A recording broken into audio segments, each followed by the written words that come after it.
जानते थे कि सतपाल मलिक चौधरी चरण सिंह के आसपास रहा तो वो उनको मिसगाइड नहीं होने देंगे।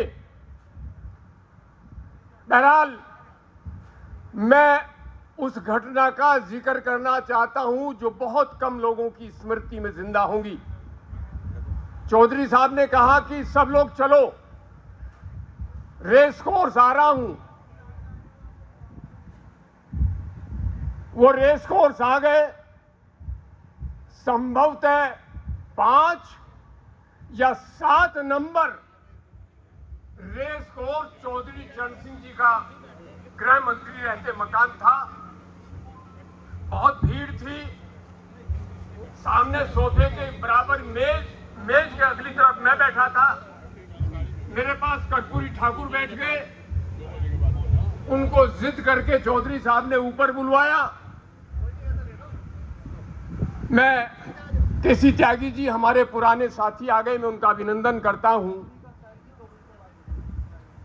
उन्होंने जो कहा मैं उसको ध्यान देने की आवश्यकता है, माफ करना, ये संभवतः किसी के जहन में नहीं है जो बात मैं बताने जा रहा हूं। उन्होंने कहा कि बहुत सारे नेता मेरे पास बैठे हैं। मैं कहता हूं,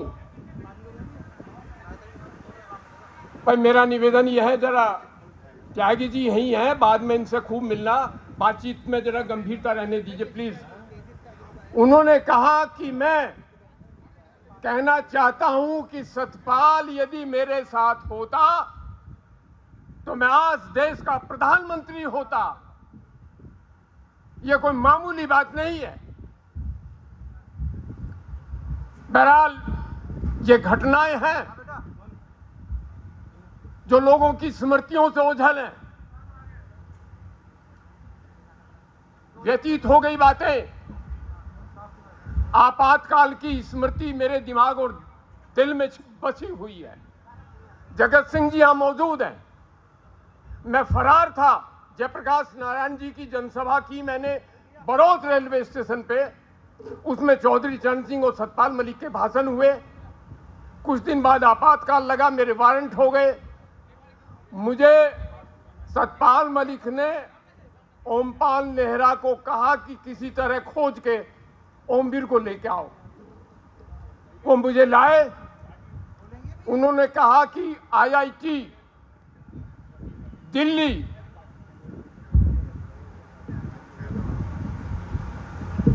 में एक कमरा है, वहां मिलेंगे।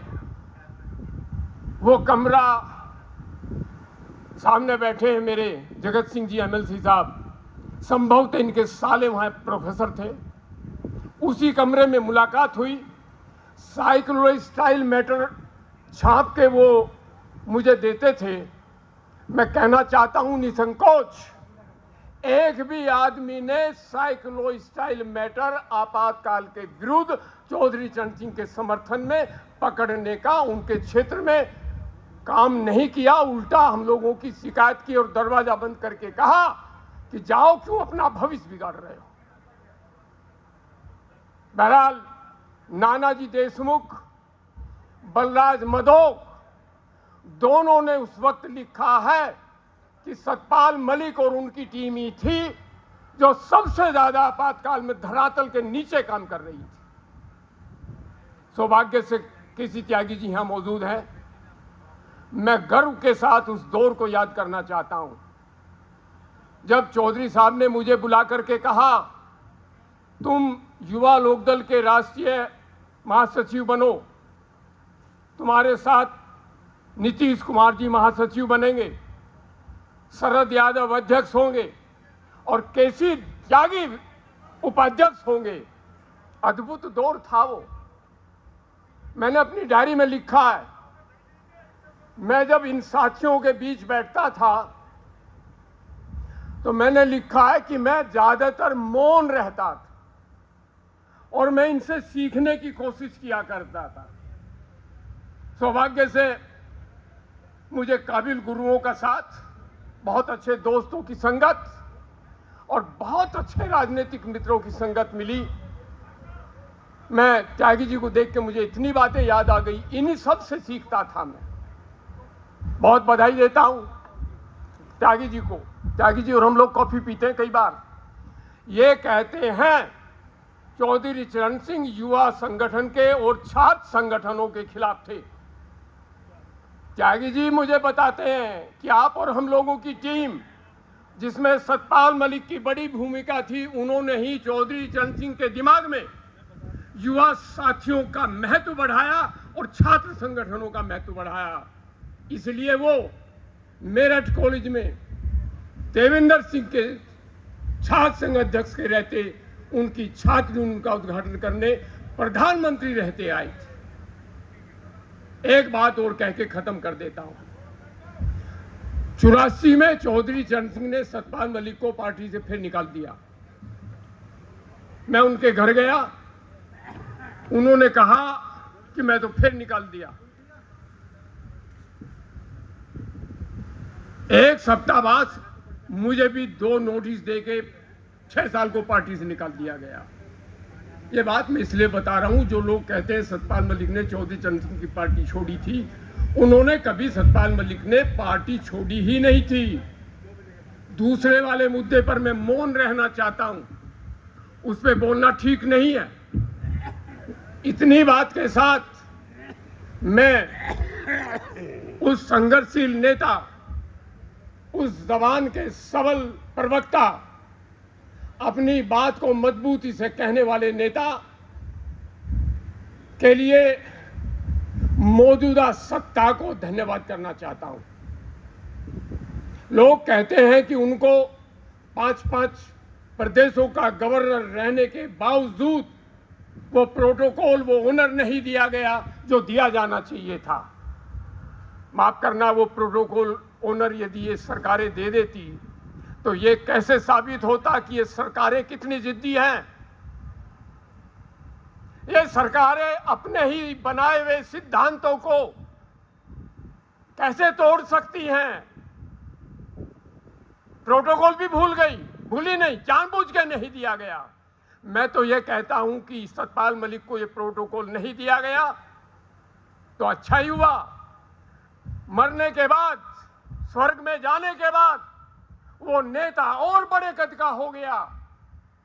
उसी के कारण आज पूरे देश में उसकी स्मृति पे शोक सभाएं हो रही है। अभी पिछले दिनों कैनाज पैलेस में, राजीव चौक में एक बैठक बुलाई मैंने। बलराज मलिक जी मुझे दिखाई दे रहे हैं, मैं उनको बहुत याद करना चाहता था। इन्होंने हरियाणा के बहुत सारे साथी बुला लिए और इन्होंने फिर कहा कि नहीं, दिल्ली में, हम दिल्ली में ही एक बड़ी शोक सभा, श्रद्धांजलि सभा 14 सितंबर को सतपाल मलिक की स्मृति में फिर करेंगे और सरकार को बताएंगे कि आपने अपने नेता के साथ, किसान नेता के साथ, छात्र नेता के साथ, आम आदमी के नेता के साथ, मामूली आदमी के नेता के साथ कुर्सी के साथ ज्यादती की है।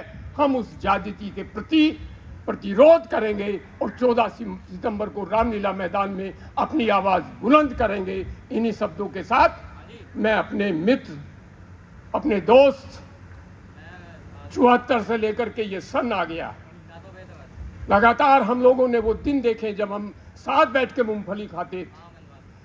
चावला रेस्टोरेंट महिंद्रा, उसके यहाँ चाय पीते थे, साउथ एवेन्यू कैंटीन में चाय पीते थे और कैलोरीज का वो अड्डा, सतपाल मलिक, त्रिलोक त्यागी, केसी त्यागी, ओमवीर तोमर, जहाँ कॉफी का अड्डा जमता था, वो डॉक्टर लोहिया की स्मृति को ताजा करता था। इन्हीं शब्दों के साथ मैं उस नेता के प्रति श्रद्धांजलि अर्पित करता हूँ। धन्यवाद, बहुत मेहरबानी।